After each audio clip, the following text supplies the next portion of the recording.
All right. So, thank you for coming, everybody. I wasn't sure.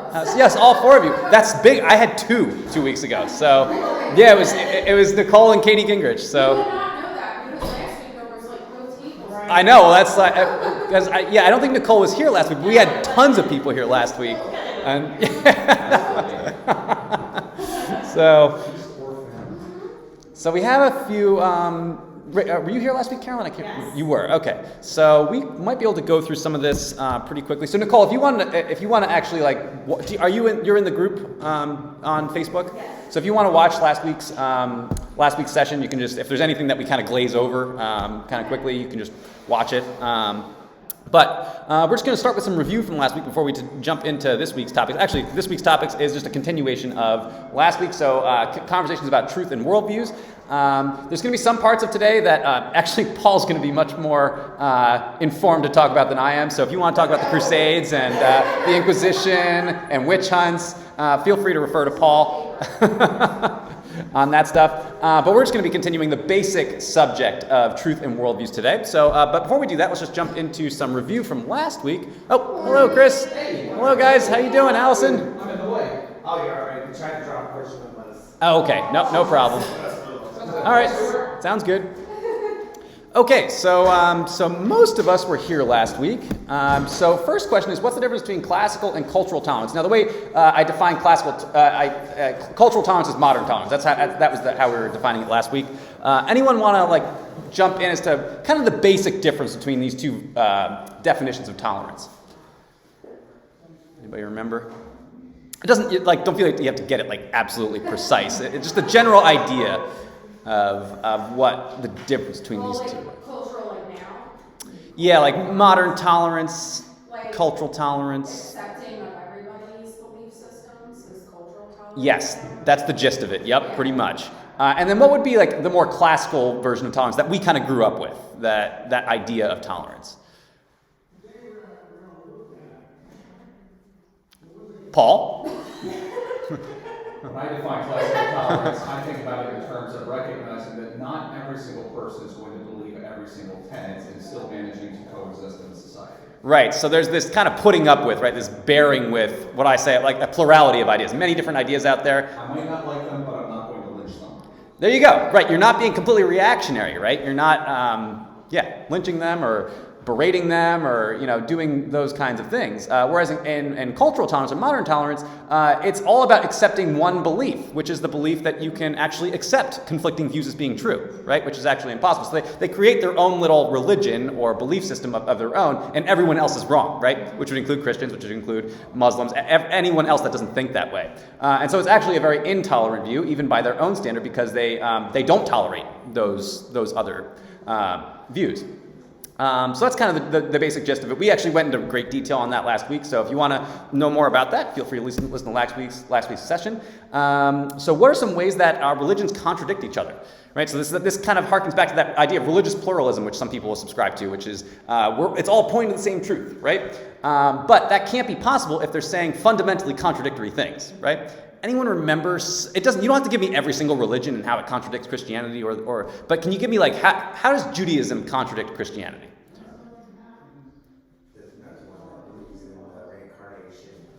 That's right. So something like Hinduism, right? Yeah, Hinduism, they believe in reincarnation, stuff like that. Right, which fundamentally undercuts, the belief that we live once and then the judgment, right?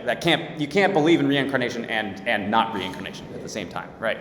And so that's one example. Another example between say Judaism and Christianity, either Jesus is the Messiah or he's not. You can't have both. That they're contradictory ideas. And if anyone wants to jump in and say something that I forgot or disagree with me, call me a heretic, whatever you want to do. That's understood. So what are some objective reasons that Christianity is true? So there were 5 reasons that we gave last week, 3 of which we're actually going to go into much more detail on in future classes.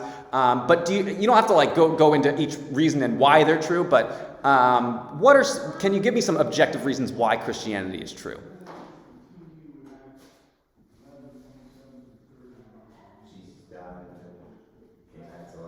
The resurrection, right? That's one of them, right? And there's this whole case for the resurrection too. It's not like we just have to accept that on nothing. When we look at the scriptures and we look at the evidence for it, there's actually a very good case that can be made for the resurrection. So that was definitely one of them. One more, what's that? Creation. The idea that stuff, like there's an order to everything. Yes. It just come to be. That ties to number one, which is that God exists. Okay. Right, so and we can observe that through the creation, so through general revelation, right?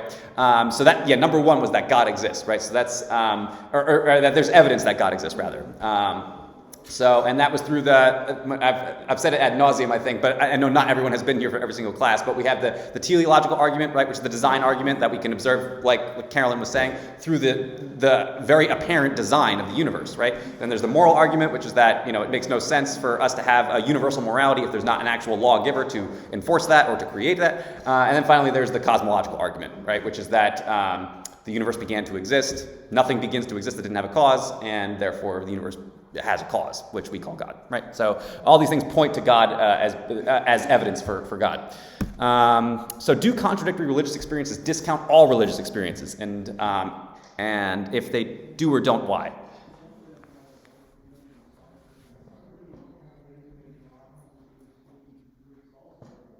It's kind of a tricky question. I'll take a stab at it.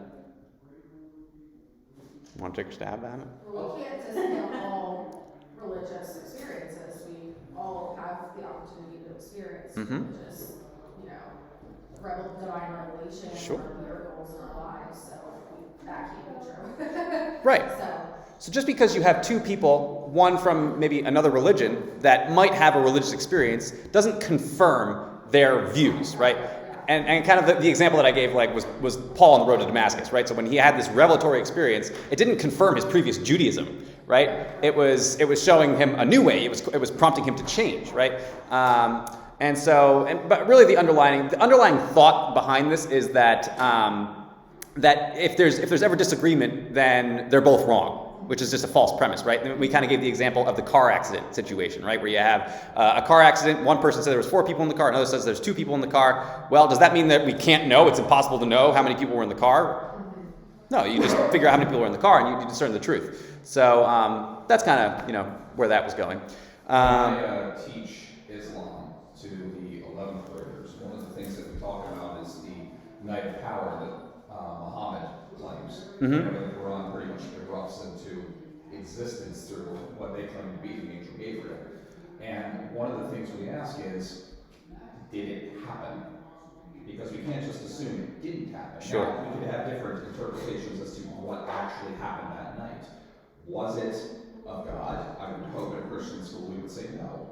Would we say that possibly he did have some spiritual experience, some extreme experience? We would say probably yes. Do we believe out and outright that he was lying from the get-go about what he said that he experienced? Probably not. Most people don't start an entire religion and entire societies based off of that. So there has to be a little bit more to this.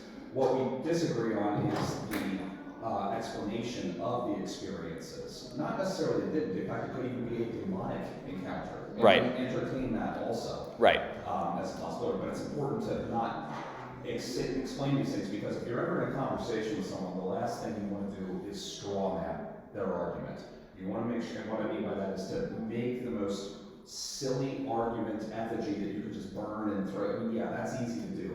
Give them the best possible foot, and then go after it on those premises, because it's going to be harder to discount you. Sure. Yeah, and that doesn't. What I didn't really factor in was yes. So just because it's a supernatural experience does not mean that it's actually from God. Right, so it could be, like Paul said, it could be demonically inspired. It could just be a hallucination too.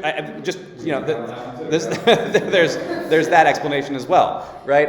But and we kind of went into the weeds on hallucinations and why that doesn't necessarily account for all supernatural experiences, but it could be one. So let's just jump in to this week's lesson. So how can common sense help us to determine what's true? So here's just a claim that can be made against Christians sometimes, is that it defies common sense, right? And it can kind of put us in this defensive state where we have to feel like, oh, well, no, it does make common sense. We kind of get into that place where we want to try to justify it in some way through common sense. So the appeal to common sense is often used to delegitimize Christians, right? So not every time. I'm not saying this happens every time, but it's often used that way, make us feel kind of stupid and, put us on the defensive. The thing is, and kind of what this book kind of tries to caution us with is maybe don't necessarily try to argue that it actually does appeal to common sense. It does make sense, but maybe it's not common sense. Maybe it's not something that we can know in the same way when we look at a boiling cup of water, we know not to drink it, right? It's not quite that obvious. There's some things that we want to know in order for it to make sense. Trying to think if there's anything else in there. Yeah, it's just as common sense is not the best method for evaluating religious truth claims. So there's some limits to common sense. So here we go. So common sense, this is how it's defined in the book. So sound judgment based on the simple perception of situation or facts, right? So kind of like I said, don't touch a fire, don't jump in front of a moving bus or train, those kinds of things where we can easily see the cause and effect relationship between, two objects or something, right? Does Christianity fall under this? Is this something that can be discerned that simply? I think is the question we want to ask, right? So first thing to note with common sense is that it's based on a person's individual experience, right? Is that enough for determining the truth of complex matters, right? So let's take an example of surgery, something that would be rather complex. Can I just use my individual experience to do that? What's required? Knowledge, yeah, training of some kind, right? So, and in some cases, like something like heart surgery, or this is going to be years, neurosurgery. This is like years and years of training. So, in order to get to that point, so I can't just use my common sense to do something like that, right? So, second one is that many things are just strange or weird, but they're also true, and they defy our common sense. The example that was given in the book is, we feel like we're standing still here, right? In this room, it feels like we're not moving. And yet we're also moving at 67,000 miles an hour around the sun, which is faster than any plane can travel on Earth. So there's this idea that actually defies our lived experience here on Earth, but it's also true. My favorite example, and this is the reason I have Einstein up there, is that special relativity defies everything about what we consider to be reality. So in this, do you know what happens as you accelerate according to this equation? Anybody know? You're not gonna get it just by looking at it at the equation. But I was just if anyone has looked at this at all in special relativity. Paul, do you know?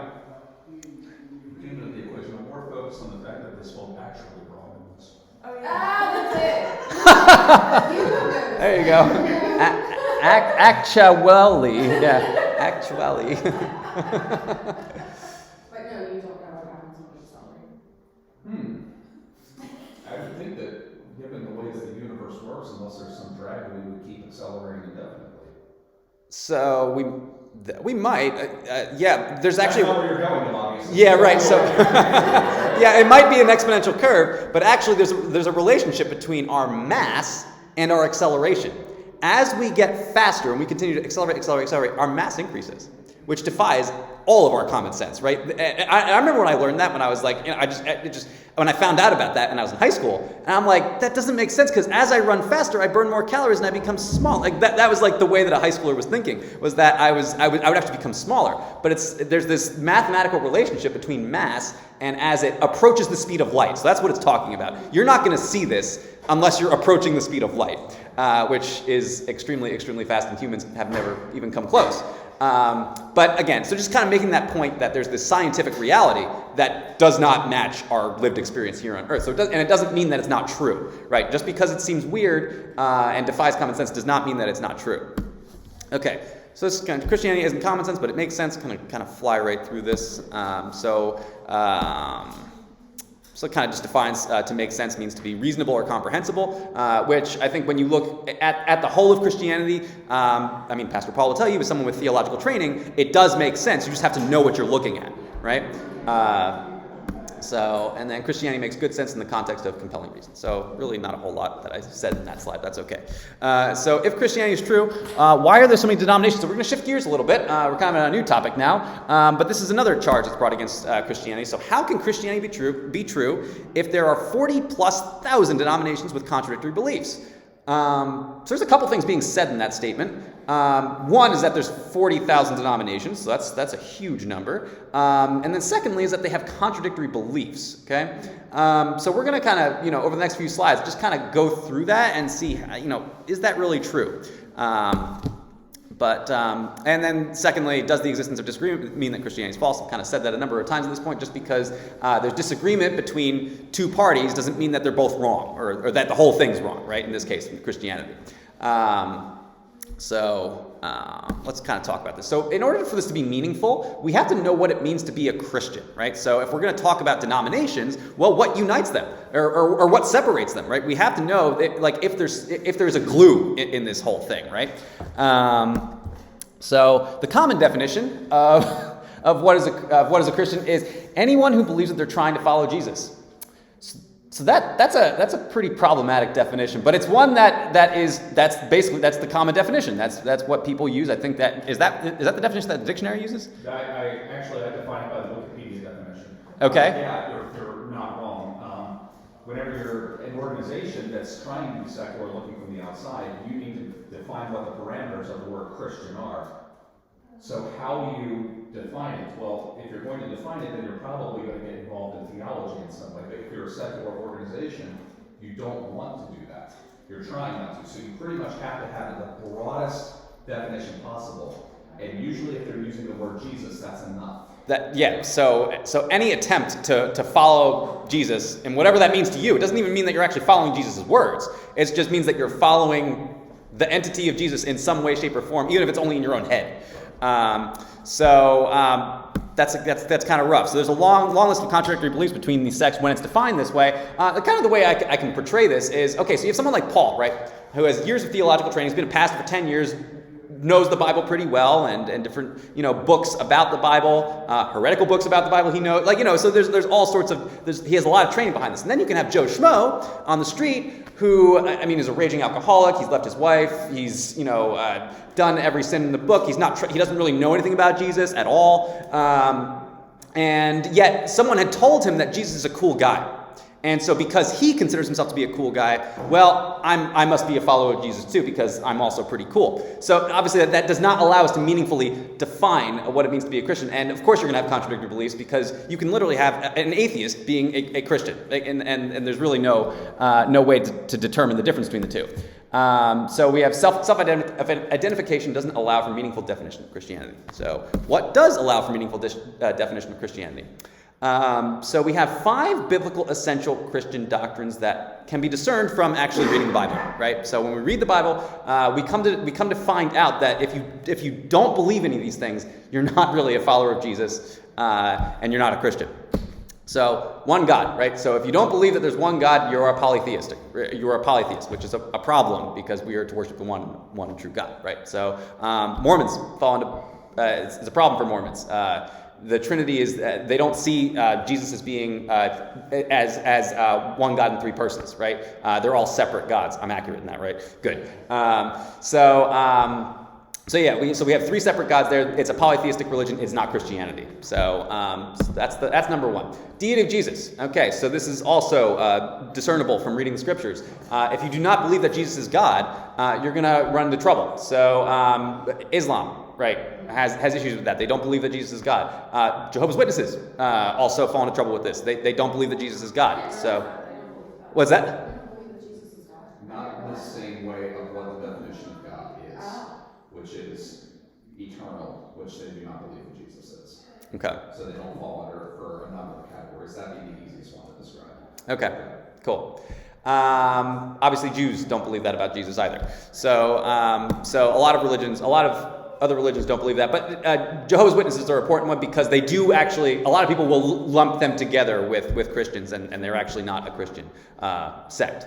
Finally, the resurrection. So you have to believe in the resurrection if you're going to be a Christian. It's Paul tells us this in Romans, but so we have to profess that Jesus is Lord, but we also have to believe that God raised him from the dead. If we don't believe that in our heart, we're not saved. We're not following Jesus. So yeah, we have to believe in the resurrection. Salvation by grace, right? So it's not something that we do in order to get to heaven. This is what Christ did for us. This is biblically sound. This is what it says in the Bible.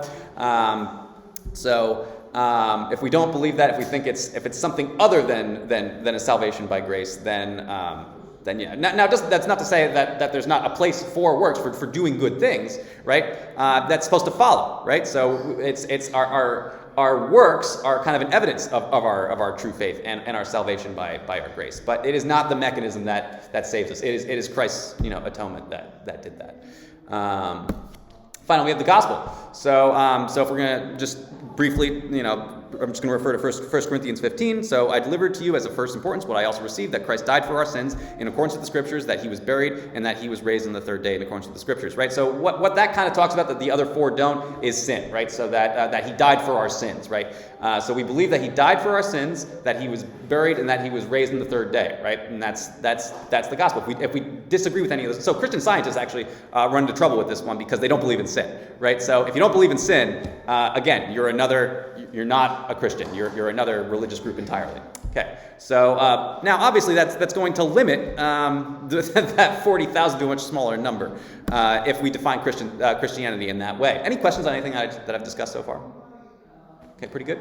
Okay, so denominations is centered around unity, not uniformity, right? So they don't believe everything that, they don't agree on everything, right? There are areas of disagreement, but they agree on the essentials. So those 5 essential biblical doctrines are areas of agreement for them. So they're not disagreeing on those things. But what are they disagreeing about? Okay, so we have things like baptism, right? Do you baptize them when they're an infant? Do you baptize them when they're an adult? Do you sprinkle water on their head? Do you do full immersion? Those kinds of things. Communion, do we do it every single week? Do we do it once a month? Do we use wine? Do we use grape juice? Those kinds of things. Worship style, do we use contemporary music? Do we do only hymns? Do we stand up? Do we sit down? I mean, there's a number of different ways that we can disagree on these things that are not directly addressed in the Bible as defining you as a Christian. Okay, so you can disagree on those things, and it doesn't make you not a Christian. And that's where we find, all this variety in the denominations, and it's far fewer than 40,000 when you define it that way. Also, disagreement is not specific to Christianity. So something a charge that will be made against Christians is that science doesn't suffer from this disagreement thing, right? And that causes all of these denominations, right? But of course, is that true? Does science not have any disagreement anywhere? What do you think? Disagree all the time, right? They interpret data, they look at data, and they draw different conclusions based on that. In fact, science wouldn't be science if there was uniformity around everything all the time, right? You kind of need that difference in thought in order to eventually find the truth, right? And then even once it's pretty obvious, the truth is pretty obvious, you can still have different opinions on it, and maybe they think that the day is being interpreted wrong. This happens all the time in science, medicine, various scientific disciplines. You're going to have that, and so no, this is not unique to Christianity in any way. Okay, so is Christianity? So we're shifting gears a little bit. So is Christianity responsible for millions of deaths? So this is again, let's just kind of look at what Sam Harris said. So religion is the most prolific source of violence in history. So a couple things. So definitely something going on in that state. So he's saying it's the most prolific source of violence in history. So he's not just saying it's a prolific source; it's the most prolific source. So this means that no other group has ever committed more violence in history than Christians. So we're going to determine if that's true first. Finally, we have to distinguish between human behavior and biblical instruction, right? So something that is accepted in Christianity is that humans are sinful, right? Humans will do things in the name of God that God does not tell them to do, right? And so that they have this sin thing that might dictate some of their behavior. So we want to determine, is this God's command, or is this just human sinful behavior? So before we determine whether or not that the religion is responsible for what happened.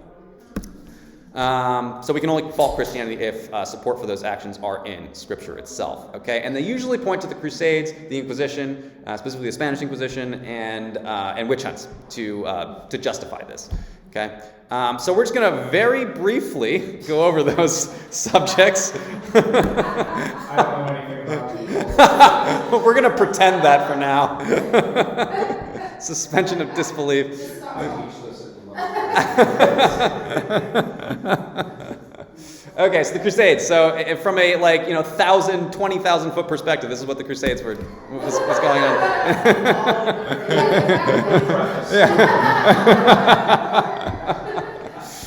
All right, so 8th to 11th century, so the Muslims displaced Christians from North Africa, most of the Middle East, and Spain. So this is in the context of after Muhammad died.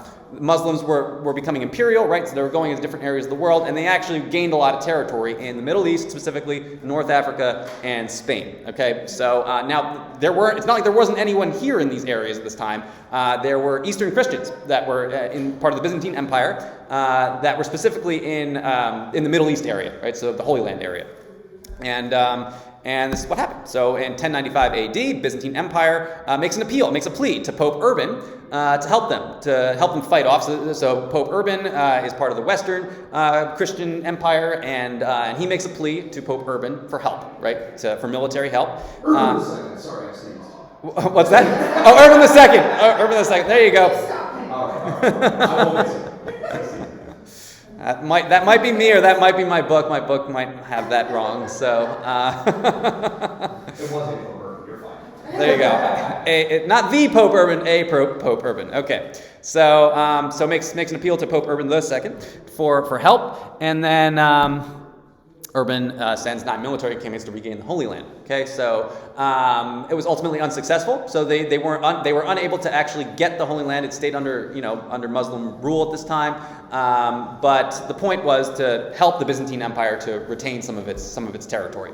And like I said, it was unsuccessful at that time. What else did I say? And it resulted in 1 to 3 million deaths, okay, approximately. So, and this was not just Muslims, this is also Jews and Christians as well in that 1 to 3 million number.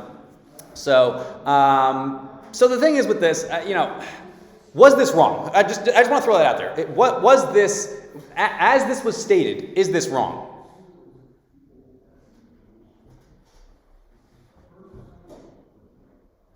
For them to defend their land, basically. No. Right. It's so hard for us to put ourselves into that time period because it was so long ago to understand exactly what the world was like back then. Mm-hmm. Do you know what I mean? So to make a one-to-one comparison, I don't know. It's hard for me to even say was that wrong for them? Well, no, it wasn't wrong for them to defend their land. Right, and I'm sure there's political. Hearing about war at all, Yeah, war is always a difficult subject. Yeah, but I think the principle of defending yourself is not anti-biblical, right? We are allowed to defend ourselves if we're being attacked. Okay, and please tell me if I'm building up something that's false. But my understanding is that they were defending their land. At this time. Now, there's certain things that happened during this time that I would say is unchristian. Okay, so raping. So for Christians to go in and rape Muslims, wrong. To forced conversion, something like that. Again, not biblically sanctioned. And so there are certain actions that the Crusaders commit that were awful and atrocious. But the simple act of just defending your land against invaders is not itself unbiblical. Okay. But we also want to just define that it is not Scripture saying or giving the command that you should go in and rape these people. Okay, so there's really not much of an argument to say that Christians that this was like an unbiblical activity in some way outside of the rape and murder theme. Yeah. So any questions on that? Okay, so we got that. Spanish Inquisition. So this is a little different. So kind of what was going on here was there was a group of judicial decisions going on within the Catholic Church to combat heresy. Okay, so this is not just in Spain. So this happened in other areas of Europe at this time too. We're going to be mostly focusing on the Spanish Inquisition because this is really what's brought up because of how cruel it was in particular. There were other Inquisitions that were not nearly as cruel as this one. But so yeah, we're just going to kind of focus in on this one. But it was really just the church would inquire, would see, try to figure out if there's a heretic. Are they saying something that's unbiblical? Particularly with the Spanish Inquisition, they were investigating Jewish and Muslim converts to see if they were still practicing their former religion. So we can remember from the Crusades, Spain was one of those areas that was taken over by Muslims at this time. It was actually the Seljuk Turks, if you want to, they were the ones that were going out and invading the different areas. So it was the rulers at the time of Spain, which I think was Aragon, was the king, and I forget what his wife's name was, the queen, but Should be Isabella and Ferdinand. yeah, Ferdinand. Okay, Ferdinand. okay. The same people that helped out Columbus. Oh, okay. So Yeah, there you go. exactly. So 1492. So. Yep. That's right, because it's 1478, so it's not that far before. Okay, good. So they were investigating. They were trying to consolidate their Catholic Christianity religion to, in that area, and they were essentially forcing conversion. So they weren't allowing you to practice, Islam or Judaism if you happened to live in that area. And they took rather difficult or cruel means to try to parse out if you were actually a heretic. So they were known for their cruelty to illicit confessions and to punish offenders, right? So my understanding, and tell me if I'm wrong, is that a lot of times it was difficult to prove your innocence. So they would essentially torture you to try to, if you were suspect of being a heretic, of practicing Islam or Judaism, they would often torture you or do something to try to get you to elicit a confession. Of course, once you confessed, you were now a confirmed heretic and they would kill you. Am I wrong? No, you're not wrong on that part, especially if they would not repent of heresy. They would. Spanish Inquisition was a very different flavor of Inquisition. Very different. The Inquisition was supposed to be in control of the Catholic Church, but the Spanish Inquisition was directly controlled by the Spanish crown. In fact, there were many battles between the papacy and the Spanish loyalty at this time. Okay. They did not agree. In Spain, because it had actually just won major wars and was becoming very, very profitable, particularly because of the expansion out towards the Americas, which were about to really go off. I mean, there's a reason they're starting to do this. They had the political, financial, and really the ability to resist papal instruction on this, which is why the Spanish Inquisition was so different than the other ones across Europe. Okay. Yeah, because in most of them, this was not what was happening right there. And it was the secular arm that was actually enacting all of this, right? It was not the church that was going and torturing them or was, killing these people. It was the secular wing. So this would have been Ferdinand and Isabella it was their, government That's that would have been. worked in the Inquisition. The Yeah. church itself wouldn't actually be the killing agent. They would relax to the secular arm, Right. which means that they would say, okay, we can confirm this person is a heretic. King, do your thing. Right. I didn't mean to make that rhyme, but I did. Yeah, that's pretty much it. They're a heretic. Now you can do with your subjects as you please. With the blessing of the church that they are now a heretic, we know this. So that's how that would work. So they were guilty because they knew that they were going to kill them and torture them. If you were in other areas, usually it was a matter of, I didn't realize I was espousing heresy. Shoot, and they would come out and they'd say, they're not a heretic, they're just an idiot. Like Right. they would say, okay, you can't kill them, they've repented. And Right. actually, I would argue that in most areas of Europe, the Inquisition saved more lives. then actually killed them. Yeah, than actually killed them. Right. Yeah, because the secular arm probably would just killed them right out Yeah, in the they gate. weren't theologically trained. They were Right. just Just possible heretic. We got to out.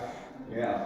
So just in light of this, though, does the Bible give sanction to this kind of behavior, to killing heretics? Okay, and so actually in Deuteronomy 17:2-5, it says this: "So if there is found among you a man or woman who does what is evil in the sight of the Lord, who has worshipped other gods, then you shall bring out to your gates that man or woman and stone to death." Okay, this is under the theocracy of Israel. So this is not in modern times. This is specific to the kingdom of Israel under the theocracy of God. It's the time of Moses we're talking about. Now, of course, in today's society, does this still apply in the New Covenant? Is this how we're to treat non-believers, basically? Because that's what we're talking about. People that don't believe in Jesus. No, we're not called to do that. Maybe we can try to witness to them. We can go out and preach to the nations, but we are to just basically shake the dust off our feet. We're not supposed to go out and murder them. Okay. Any thoughts you want to add on to that, Paul? No, I think we actually nailed the overarching part really well. Okay, good. Thank you. So there we go. So this was an evil act that was committed by the Spanish government at this time. So this is not something that's sanctioned in Scripture. Okay, witch hunts. Yeah. I was debating, like, it's not too soon, you know, it's the 16th, 17th century. She is the East Spot. Yeah, she is a witch. If you're green skin, 100%. So, okay. Monkeys. All right, so paranoia in the 16th, 17th century that Satan's influencing was increasing on Earth. I don't actually know the cause of this. Paul probably knows, but we don't have time to really talk about that right now. But yeah, there's a widespread paranoia going on at this time that Satan's influence was increasing on Earth. It's suspected that many of society's troubles were due to witchcraft, right? So, and this could be anything that goes from failed crops to someone just dying suddenly, like brain aneurysm, heart attack, just unexpected, drops dead. Probably your neighbor down the street that you saw lighting candles at this weird hour, right? So that's what we're kind of talking. Or they would look for something like a birthmark or a spot in your iris, and it's why even today. I mean, what is a witch hunt, right? It's not real witches anymore. It's usually we're looking for scant evidence to justify our case that really can't be justified, and sometimes we'll take legal action against you or whatever that is, right? So and this is kind of the origin of that. And Paul, but if I do say something that's not You're fine. factually You're accurate. right in line. I can add or take away from whatever you would like. Okay. So anyway, 60,000 total about were hanged or burned at the stake. So in the Americas, it was hanging. So and England were hanging, and in the Americas, in the mainland of Europe, it was burning at the stake. So the question is, though, the same as the last one. Was this sanctioned by Scripture?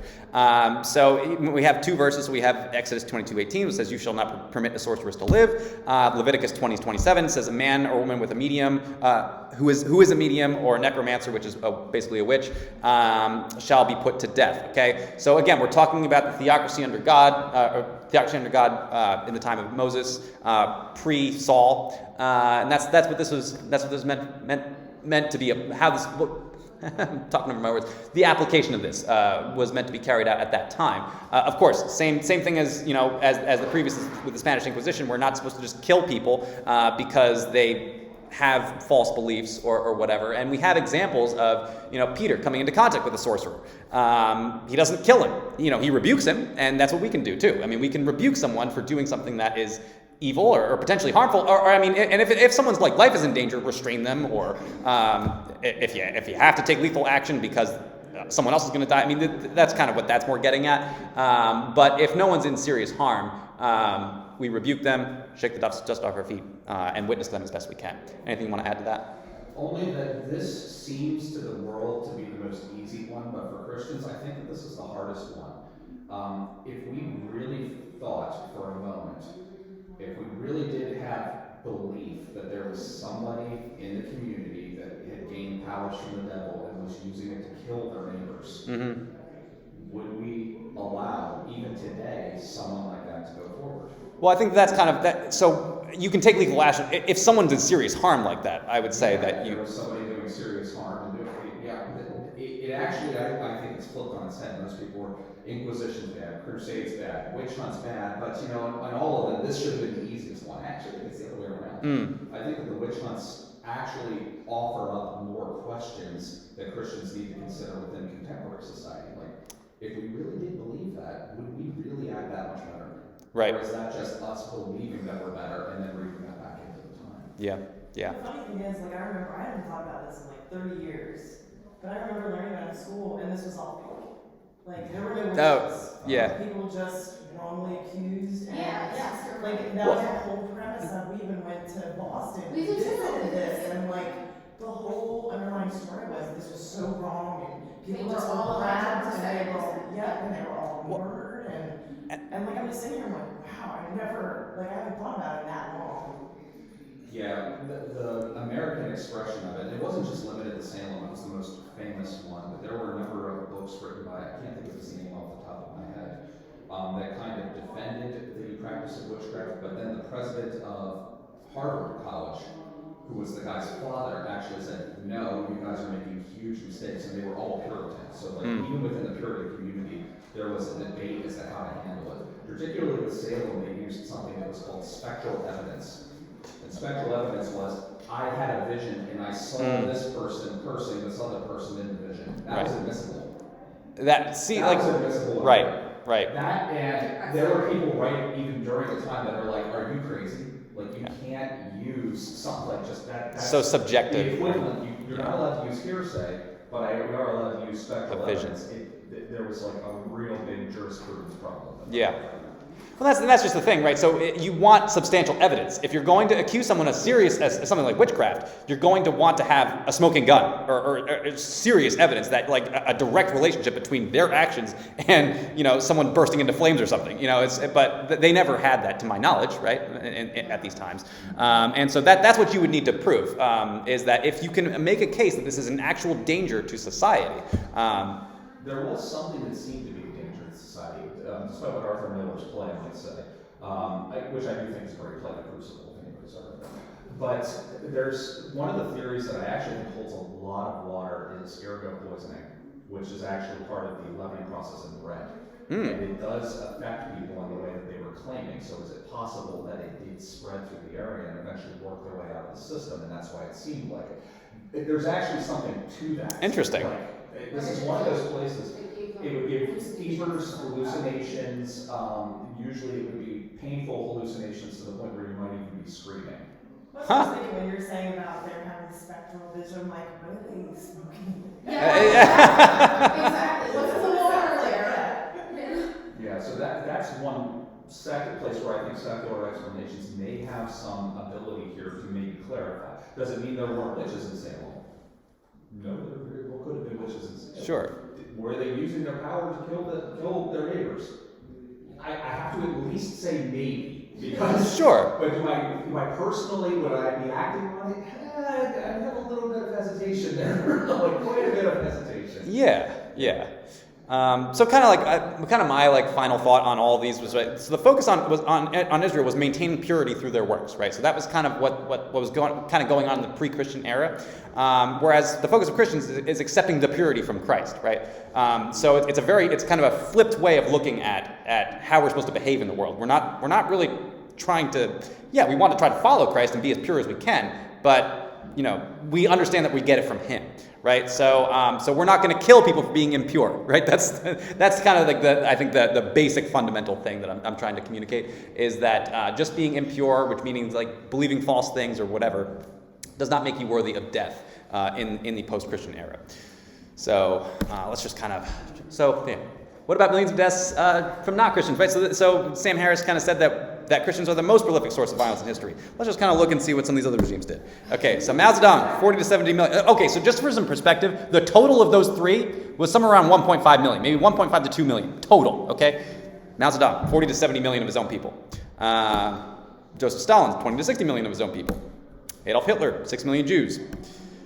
Pol Pot, 1.5 million Cambodians. And it was mostly through starvation, forced starvation, artificial famine, forced labor, executions. Like these were generally how they performed this. And these are all atheist regimes. Okay, so none of these people are Christian. And so this isn't intended to minimize the atrocities that Christians have claimed to have done in the name of God. Right? That's a serious egregious event that happened in history. However, it's not like Christians are the only ones or even the majority in any sense of the word. I would say it's almost 100-fold on the part of these atheist regimes. So, any questions on any of that? We're good? Okay. Are Christians less intelligent than atheists? Let's talk about it. So studies, okay, just hold on. Don't get mad at me yet. So studies show a negative relationship between intelligence and religiosity, okay? So, which basically means that the more intelligent you are, the less religious you are, okay? That's what these studies show, okay? Even if it's accurate, it bears little truth on Christianity. So you can have very smart people believing wrong things. I think we've all seen that happen, right? We've all seen that happen, okay? I won't elaborate.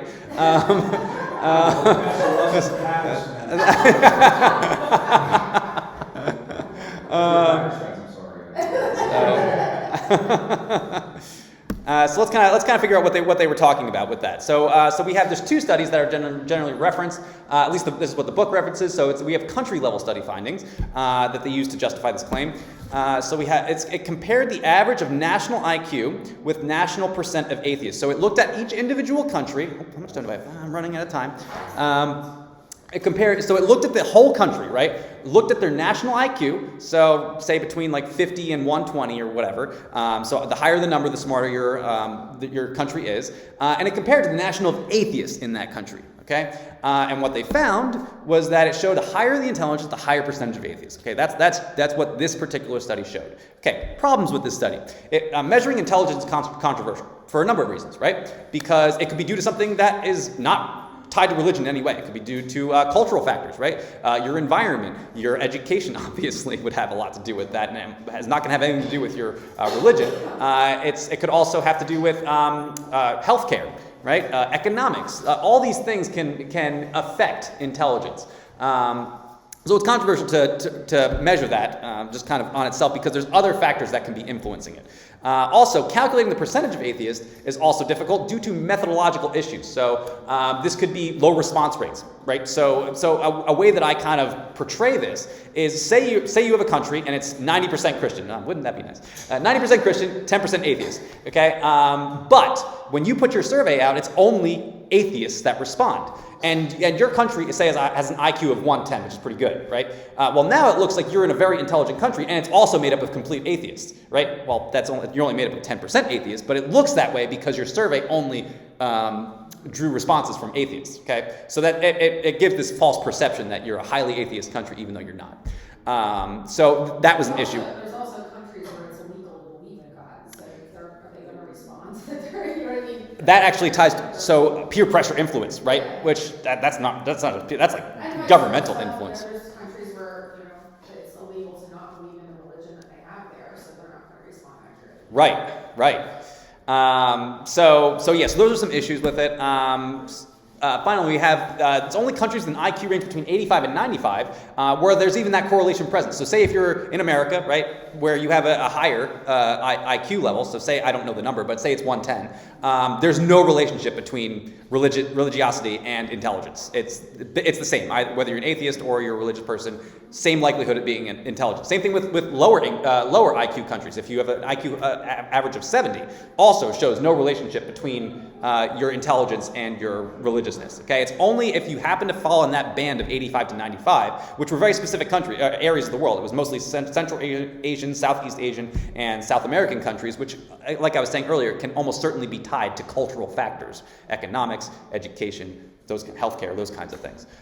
So this in no way proves causation. It hardly proves correlation. Like it's a very weak correlation. And so don't look at this study and go like, oh, it's definitive that Christians are dumber than than atheists. Finally, we have individual level study findings. So this is different. So this is looking specifically at individuals, not whole countries. So that's kind of the defining difference. And it pulled together all the past studies about the relationship between religiousness and intelligence at the individual level. Okay.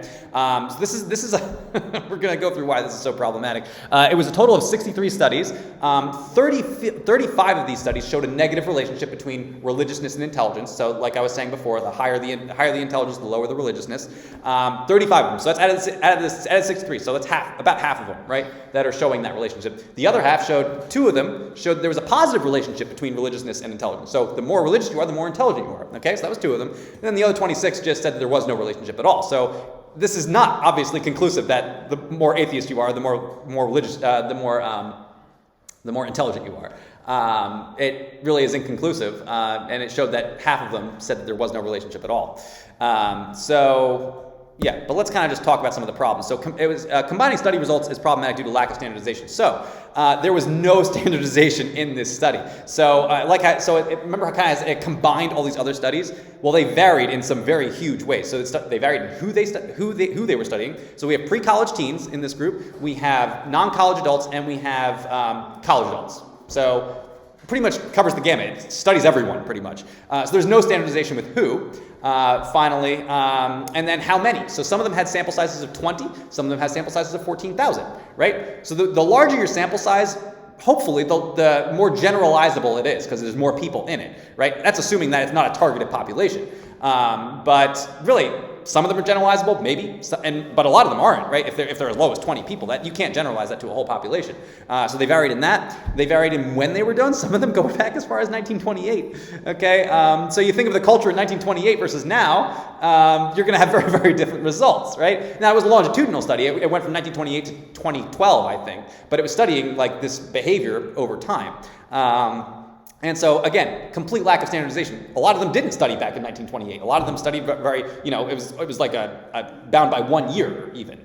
Again, you're mixing studies that really cannot be mixed. Even what they were measuring, some were measuring religious practice, right? So going to church as opposed to religious belief, which are two very different things, right? So that they're not even studying the same thing. And then finally, the last one is that they used 23 different assessments to determine this. And how they determined their results, right? They were using different kinds of assessments. If you're ever going to try to combine studies, you want to make sure that they're using the same assessment. If you're not doing that, then there's no way to combine those results. So obviously this is hugely problematic, and really we can't take much of any of that seriously because there's just no way to know how to interpret it. We can't calibrate the differences between all of those different kinds of studies. But let's pretend. Let's pretend we can combine those. So religious behavior has almost no relationship with intelligence at any life stage. Religious belief has almost no relationship in the pre-college years. So if you're 15 and you're identifying as religious, well, it has no bearing on your intelligence according to the study. The only one that shows a weak relationship is religious belief in the college and non-college years. Okay, I find that suspicious that once they go to college, well, now there seems to be a relationship between their atheism and their higher IQ. I think we all know the academic institutions are not exactly friendly to religious belief, and so they largely indoctrinate them into believing that atheism is the truth. So, and even if that wasn't the case, I think there's other cultural factors that you can likely attribute this to instead of religiousness. Okay, so this is actually probably even more problematic than the country level study findings. So, if anyone ever tells you that studies show that atheists are smarter, just you can think about these two studies, okay, and how problematic they really are. Any questions on that? Okay, before I let you go, just because I have maybe 1 minute. Okay, so what does the Bible say about intelligence? Really, the Bible says that belief has nothing to do with intelligence, basically. It doesn't matter if you have a really high IQ, if you don't have if you have a lower IQ, anyone can become a believer, and I think that's pretty evident in when we can observe. There's believers from all walks of life. And so we're just going to kind of talk about what's involved in belief, right? So we're born with a spiritually dead mind, right? So it's not our mind that gets us to belief. That's just not how it works. So, and that would include our intelligence, right? Our intelligence is not that mechanism that brings us there, right? So, so what is? So we have people without the Holy Spirit find the things of God to be foolish. Well, let's turn that around. So people with the Holy Spirit would find the things of God to be what? Wise. Yeah, like wise. So, so the Holy Spirit seems to have a role in helping us to determine what is wise and what is foolish. Okay. So I'm just going to go 2 down. The mind governed by the flesh is hostile to God. Actually, before I continue on to that, so I think we can actually illustrate that point of people without the Holy Spirit finding the things of God to be foolish. Right. So giving to charity seems probably pretty foolish to someone who's not interested in the things of God. You're giving your hard-earned money to a thing that you're never going to see the benefits from. And why does that seem foolish to someone? And I'm not trying to build up a straw man. There might be some people that have like a moral compass that that think that would be a good thing. Of course, that's really rooted in the moral conscience that was given to us by God. But I think a lot of it has to do with the mind being governed by the flesh, right? So, and when our mind is governed by the flesh, we're not just going with one thing and not ignoring another thing. When we're choosing to be governed by the flesh, we are ignoring the Holy Spirit, right? We are not going. We're denying it, right? And as we deny the Holy Spirit, what happens? Well, that's number 3, the third point, hardness of heart. So, so the more you deny the Holy Spirit, your heart solidifies, it hardens, and our understanding darkens because of that. So things that, if you were following the Spirit, which actually I would say all of us know intuitively, because we have a moral conscience that was written in our heart by God, they flip, right? So things that would seem good to the Spirit are now evil. Things that seem light are now dark, and they flip. Right? And can anyone think of some ways in the world that we can observe this happening in real time? Israel thing, yes. So that was going to be my last one. I was gonna, but yes. So they're taking something as heinous as abducting children, torturing them, For this specific purpose of what? I mean, to terrorize people, right? I mean, there's to terrorize the parents, to terrorize the state of Israel. Who knows? But Zionism according to them. what's that? To stop the Zionists. or something. Right. And the way that they make that look good, right, is they say it's a resistance to the occupation, or it's, you know, they'll paint it in some light like that where they're trying to make them into the victim. Okay, you can't turn that into a victim. There's no more evil act than abducting and torturing a child. Okay, so even if you want to talk about it maybe being a land issue, right, which I think it's a red herring. That's just a distraction, right? This is about a people that wants to completely annihilate the Jewish state. Okay, that's what it's about. It's not really about land. It's about the intent to destroy Israel and the Israeli people. But they'll use cunning arguments like that to make it seem like it's not about the children. But Yeah, they make it work too. it does. There's colleges in America Yeah, protesting it's it, crazy. and it's weird. Yeah. Some other ways that you'll see that. I think I would hope most of us would accept that, you know, killing a preborn child is an awful thing. It's hard for me to think of a greater evil than that. And yet people will slap the label on of like reproductive health or women's freedom or some other Orwellian term. Okay. Same thing with the transgender thing, right? So we take something that is obviously evil, mutilating particularly children, but even an adult. I don't think there's a way to really make taking perfectly healthy flesh and destroying it and then making that into a good thing. But they'll say it's, you know, again, transgender health or gender affirming care. They slap Orwellian labels on it to make an evil thing sound like a good thing. Okay, so that's basically what's going on. So our understanding darkens when we deny the Holy Spirit, and that's just something that we should really be aware of and try to avoid. And just the general principle that I'm trying to communicate is that intelligence is not what gets us to belief. It's really the Holy Spirit. Okay, and that people cannot come to God without His prompting. Okay, so that's kind of the bottom line. Any questions on any of that? I know I ended on a real low note. I'm sorry.